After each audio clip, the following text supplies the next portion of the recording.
ఉగాది రోజున పంచాంగ శ్రవణం ఎందుకు వినాలి? పంచాంగ శ్రవణం వినడం ద్వారా ప్రయోజనం ఏమిటి? దానివల్ల ఫలితం ఏమిటి?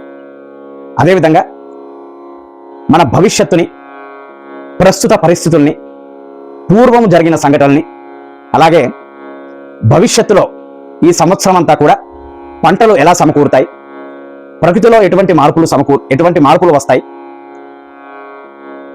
అలాగే నవనాయకుల ఫలితాలు, మన రాశి ఫలితాలు, ఇవన్నీ కూడా తెలియజేసేది జ్యోతిష్యం. కావున చాలామందికి తెలియని సందేహం ఏమిటంటే, పంచాంగ శ్రవణం వినే సరైన విధానం ఏమిటి? ఉగాది రోజున పంచాంగ శ్రవణం ఎలా చేయాలి? ఏ సమయంలో వినాలి? వింటే కలిగే ఆధ్యాత్మిక ఫలితం ఏమిటి? ఈనాటి అంశంలో మీ అందరికీ కూడా తెలియజేయబోతున్నాను. ప్రప్రథమంగా విప్రా టీవీ ప్రేక్షకులందరికీ స్వాగతం.